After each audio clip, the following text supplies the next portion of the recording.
Hallelujah, good morning. एक और दिन प्रभु ने हमें दिया कि हम उनके वचनों पर मनन कर सकें। इसके लिए मैं प्रभु का लाखों लाख शुक्रगुजार हूं।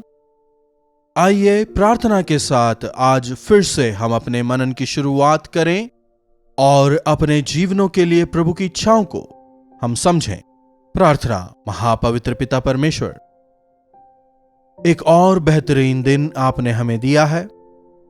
जब लोग आज त्योहार मना रहे हैं, हम आप में आनंदित होकर आप पर अपने ध्यान को लगाकर मेरा आनंद प्रभु में है कहते हुए आपकी स्तुति करते हुए सच्चाई से आपकी आराधना करते हुए आगे बढ़ने का अनुग्रह हमें दें।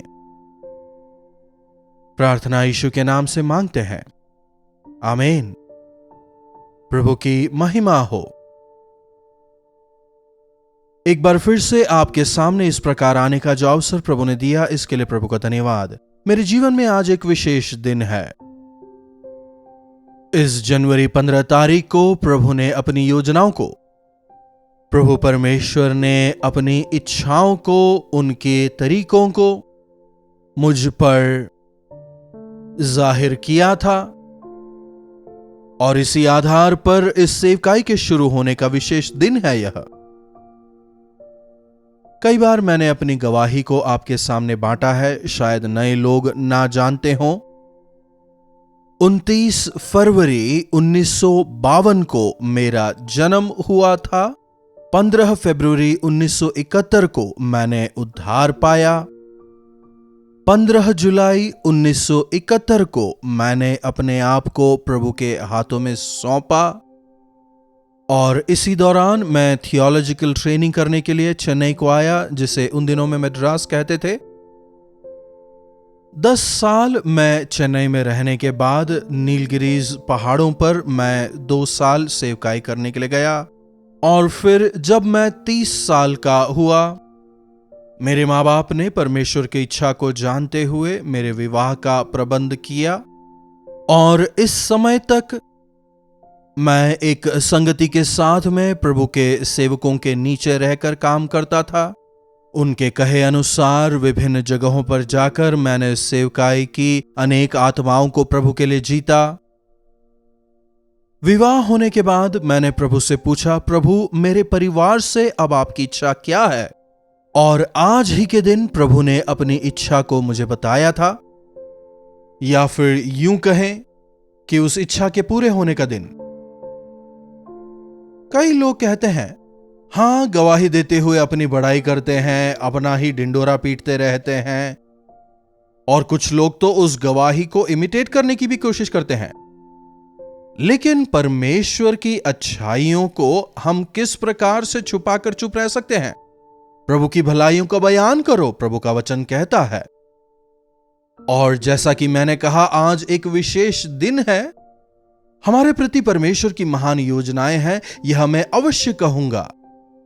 यह मैं नहीं कहता, वचन यह कहता है। देखिए भजन 139 उसकी 17वीं आयत। और मेरे लिए तो हे परमेश्वर आपके विचार क्या ही बहुमूल्य हैं और उनकी संख्या का जोड़ कैसा भला है। यदि मैं उनको गिनता तो वे बालू के किनकों से भी अधिक ठहरते।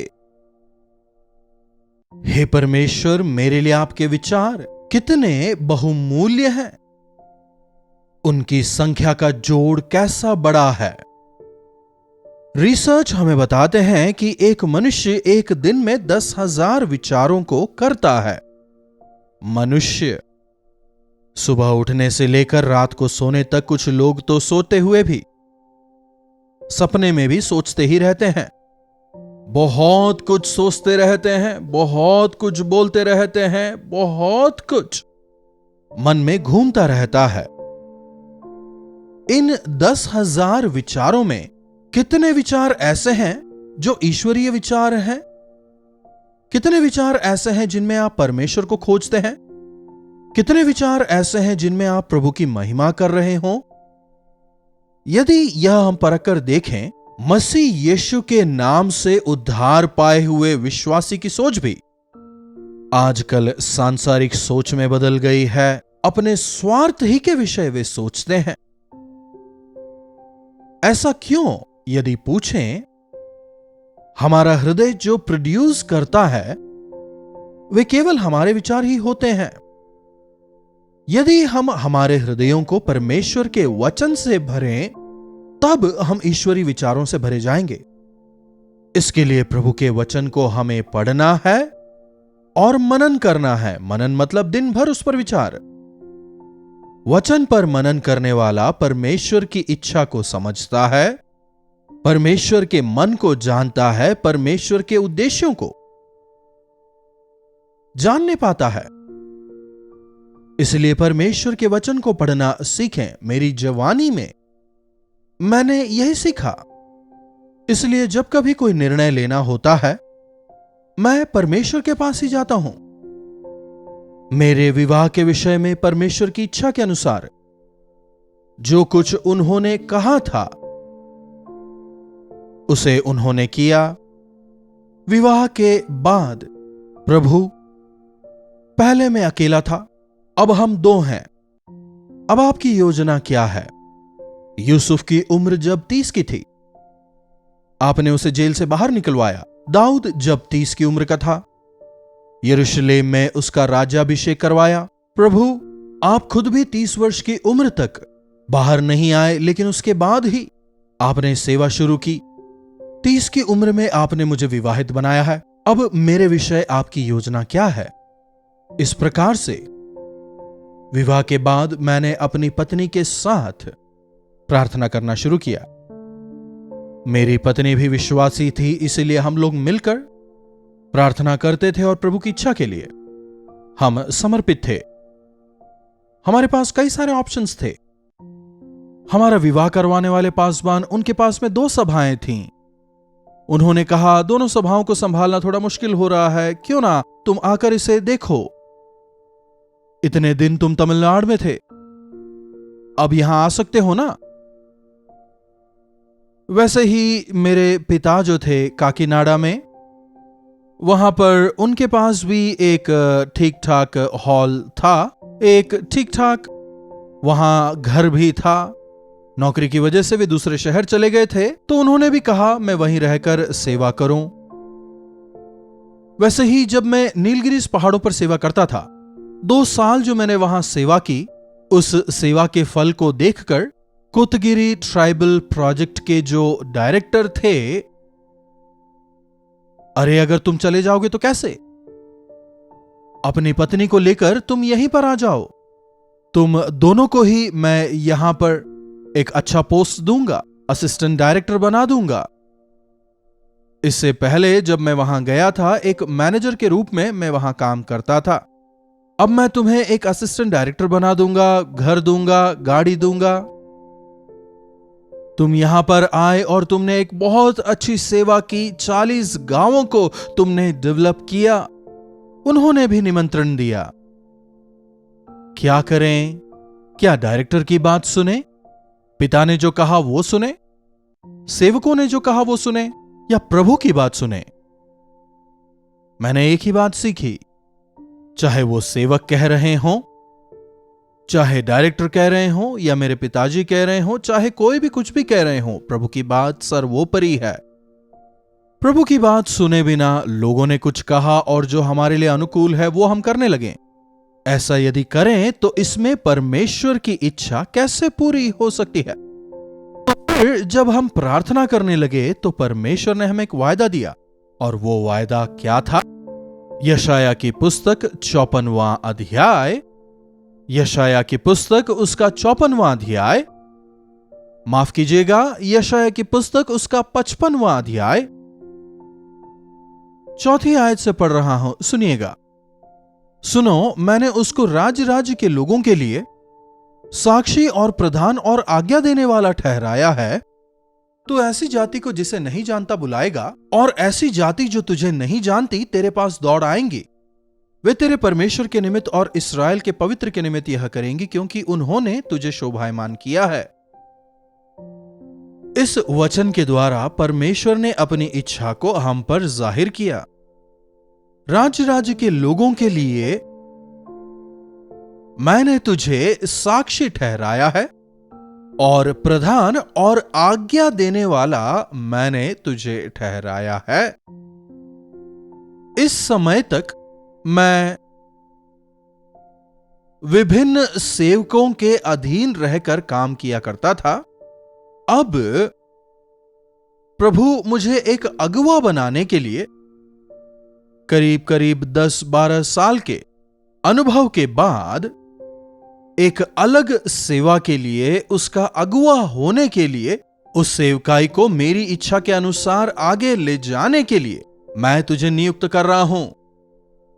जब मैंने उद्धार पाया, गर्भ में रचने से पहले मैंने तुझ पर चित्त लगाया है और उत्पन्न होने से पहले ही तेरा अभिषेक किया है और तुझे जाति जातियों का भविष्यवक्ता ठहराया है। प्रभु ने यह वायदा दिया था। इस वायदे के पूरा होने के लिए करीब करीब 11 साल लग गए और अब इसके बाद नेक्स्ट स्टेप, अगला कदम, प्रभु एक नया वायदा दे रहे हैं। मैंने तुझे एक साक्षी के रूप में, प्रधान के रूप में नियुक्त किया है। तब मेरे पास सभा नहीं थी, कोई चर्च नहीं बनाया था। आत्माओं को मैंने जरूर जीता। जिस संस्था के साथ में मैंने काम किया था और जिस चर्च में मैं जाया करता था, उसी चर्च में मैंने उन सबों को सौंप दिया। जो भी वो ऑफरिंग देते थे वो भी उन्हें देता था। और विवाह के दौरान मेरे पास कुछ और नहीं था, कोई धन संपत्ति दौलत कुछ नहीं था, केवल प्रभु मेरे पास थे। सांसारिक तौर पर मेरे पास कुछ नहीं था, केवल प्रभु थे। लेकिन परमेश्वर कह रहे हैं, तू ऐसी जाति को बुलाएगा जिसे तू नहीं जानता, और ऐसी जातियां जो तुझे नहीं जानती तेरे पास दौड़ आएंगी। किस प्रकार से यह प्रभु के वायदे मेरे जीवन में पूरे हुए, इसके लिए मैं प्रभु का लाखों लाख शुक्रगुजार हूं। इस 42वें साल में भी यह वायदे आज तक भी पूरे होते चले जा रहे हैं। टेलीविजन के द्वारा जिन लोगों को मैं नहीं जानता उन तक 6 भाषाओं में संदेश पहुंच रहे हैं। जिन्हें मैं नहीं जानता उन लोगों तक सोशल मीडिया के द्वारा हर रोज संदेश पहुंच रहे हैं। वे तेरे पास दौड़ आएंगी और तेरे परमेश्वर यहोवा और इस्राएल के पवित्र के निमित्त ऐसा करेंगी, क्योंकि उन्होंने तुझे शोभायमान किया है। विभिन्न मीटिंगों में जब मैं जाता हूं, लोग आकर गवाही देते हैं, आपके टीवी प्रोग्राम को सुनकर हमने उद्धार पाया। एक जगह पर जब हम मीटिंग रखते हैं तो आसपास के गांवों से लोग भर भर के आते हैं। लिटरली ये वचन पूरे होते देखा है। वायदा देने वाले परमेश्वर विश्वास योग्य हैं। इन 42 सालों में परमेश्वर के हर एक वायदे पूरे हुए हैं। बहुत से लोग अपने जीवनों में आगे नहीं बढ़ पाते या फिर स्टैग्नेंट हो जाते हैं, क्योंकि वे अपने जीवनों में अपनी इच्छा के अनुसार कदम बढ़ाते हैं। क्योंकि हमारी एक परिधि होती है, लेकिन परमेश्वर, उनके विचार कितने महान हैं। परमेश्वर आपके विचार क्या ही बहुमूल्य हैं। यदि मैं उनको गिनता तो वे बालू के किनकों से भी अधिक ठहरते। प्रभु, मेरे लिए आपके विचार कितने अनमोल हैं। अगर मैं उन्हें गिनने की कोशिश करूं तो वो बालू के किनकों से भी अधिक होंगे। परमेश्वर के विचारों में आनंदित हों। वे थोड़े कष्टदायक होते हैं। सेवकाई की शुरुआत के दौरान परमेश्वर के वायदे कष्टदायक लगते थे। ना तो घर है, ना गाड़ी है, ना चर्च है, ना ही जमीन है। आत्माओं के अलावा कुछ भी नहीं कमाया था। नई नई शादी के करीब करीब 15 दिन के बाद एक खास जगह दिखाकर, कापावरम नाम का एक गांव, बहुत ही छोटा सा गांव, 750 लोगों का गांव, बस अभी भी कुछ ऐसा ही है, एकदम ग्रामीण इलाका। इतने साल शहर में रहकर, सेवकाई करके, देश विदेश घूमकर, जब प्रभु ने कहा उस छोटे से गांव को जाने को बहुत मुश्किल था। उस गवाही को मैं अभी नहीं बताना चाहूंगा। दैनिक मनन का यह जो कार्यक्रम है, इसमें हमारे पास समय की कमी है ना, इस वजह से इन गवाहियों के द्वारा मैं एक ही बात स्थापित करना चाहता हूं। परमेश्वर की जो योजनाएं हमारे लिए हैं वो उत्तम हैं। आपकी योजनाएं मेरे जीवन में पूरी होने पाएं, जिस प्रकार यशायाह ने कहा था, मेरी नहीं बल्कि आपकी इच्छा पूरी हो। भूमि से आकाश जितना दूर है, उतने ही ऊंचे विचार मैं तुम्हारे लिए रखता हूं। परमेश्वर के विचार महान है। इन 42 सालों में हर रोज जब मैं प्रभु की इच्छाओं को पूरी होते देखता हूं, यह मेरी मांगी हुई इच्छाएं नहीं, लेकिन जो परमेश्वर की योजनाएं हैं वही हैं। यह केवल प्रभु की दया है कि उन्होंने मुझे यहां तक पहुंचाया। हमारे प्लान्स, हमारे आइडियाज या फिर हमारे अपने उद्देश्य अलग होते हैं, लेकिन यदि हम परमेश्वर की इच्छाओं को, उनके उद्देश्यों को फॉलो करें, उनके कहे अनुसार यदि हम करते चले जाएं, आत्मा रूपी फसल को हम काटने पाएंगे। यही मेरी गवाही है। सांसारिक उद्देश्य या गवाही मेरे पास नहीं है। प्रभु में कष्ट उठाते हुए अनेक लोगों को उद्धार में लाने के लिए, प्रभु में उन्हें बलवंत करने के लिए प्रभु मेरी सहायता कर रहे हैं। मेरी योजनाएं तुम्हारी तरह नहीं है। हमारी योजनाएं क्या होती है? हमें किस प्रकार संसार में सेटल होना है, आसान मार्ग कौन सा है, वही हम सोचते हैं, वही चुनते हैं। रेडीमेड सेवा की बजाय परमेश्वर ने मुझे ग्रास रूट लेवल से शुरू करने को कहा। जिस प्रकार एक किसान अपने खेत को जोतता है, फिर उसमें वो बीज बोता है, तब उसमें फसल लगती है, उसी प्रकार परमेश्वर ने मुझे उस गांव में भेजा जहां पर मैंने एकदम शून्य से सेवकाई करना प्रारंभ किया। अगर आज आप लोग यह गवाही देते हैं कि इस सेवकाई के जरिए आपने आशीष पाई है, अगर आज आप यह गवाही देते हैं कि मेरा बेटा, मेरी बेटी, हमारा परिवार आशीषित हुआ है, इसके लिए मैं परमेश्वर का काफी कृतज्ञ हूं। प्रभु की योजनाओं का अनुकरण करें। यदि हम जीवनों में परमेश्वर की योजना को अनसुना करें तो बहुत मुश्किल होगी। देखिए, एक वचन पढ़ना चाहूंगा, नीति वचन 1 अध्याय 30वीं आयत। उन्होंने मेरी सम्मति ना चाही, वरन मेरी सब ताड़नाओं को तुच्छ जाना, इसलिए वे अपनी करनी का फल आप भोगेंगे और अपनी युक्तियों के फल से अघा जाएंगे। यदि हम परमेश्वर की सम्मति नहीं लेंगे, यदि हम परमेश्वर के विचारों को नहीं सुनेंगे, तो हम दौड़ते रहेंगे और थकने तक प्रभु हमें छोड़ देंगे। एक ही बात कह सकता हूं, परमेश्वर के विचारों को सुनकर आगे बढ़ रहा हूं। जिस दिन मैं उनके विचारों का तिरस्कार करूंगा, मेरी जो भक्ति है वो बर्बाद हो जाएगी, नष्ट हो जाएगी।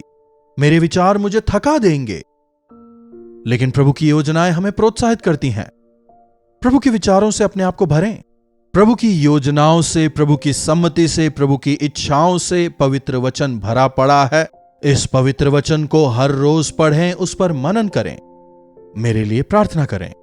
प्रार्थना। महापवित्र पिता परमेश्वर, आपके विचार कितने अनमोल हैं। जिस प्रकार दाऊद ने कहा, प्रभु आपके विचारों से प्रेम करते हुए मैं तेरी अगुवाई करूंगा और जिस मार्ग में तुझे चलना है मैं तुझे चलाऊंगा। जिस प्रकार आपने कहा, हमारी नहीं लेकिन आपकी इच्छाओं को समझकर आपके गवाह होकर जीने का अनुग्रह हमें दें।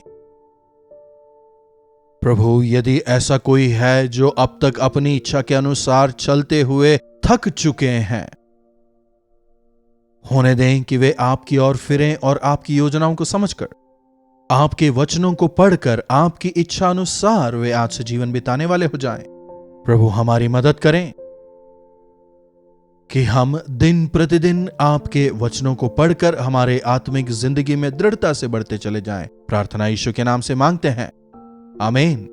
अब हमारे पिता परमेश्वर का प्रेम, प्रभु यीशु मसीह का अनुग्रह, पवित्र आत्मा की संगति और सहभागिता हमें से प्रत्येक के साथ आज, कल और सदा सर्वदा बनी रहे, आमीन। प्रभु परमेश्वर की महिमा हो। अपने प्रार्थना विषयों को आप हमें 9884907779 पर व्हाट्सएप, वॉइस मैसेज या टेक्स्ट के द्वारा भेज सकते हैं। अपनी गवाहियों को भी आप हमें भेज सकते हैं। उन्हें सुनकर हम लोग मिलकर प्रभु की स्तुति करेंगे। मेरे और मेरे परिवार और सेवकाई के लिए आप सभी प्रार्थना करते हैं। आपका धन्यवाद। आने वाले दिनों में भी प्रभु अपनी इच्छाओं को हमारे द्वारा पूरा करने पाए। इसके लिए मैं चाहूंगा कि आप हमारे लिए निरंतर प्रार्थना करें। प्रभु की इस सेवकाई में हम लोग मिलकर प्रभु की इच्छा को करते हुए निरंतर आगे बढ़ते चले जाएंगे। इन्हीं वचनों के साथ मैं आपसे विदा लेना चाहूंगा। प्रभु की आशीष हम सबों पर बनी रहे। कलवरी दर्शन, ये है प्रेम के दर्शन, यीशु प्रेम के दर्शन।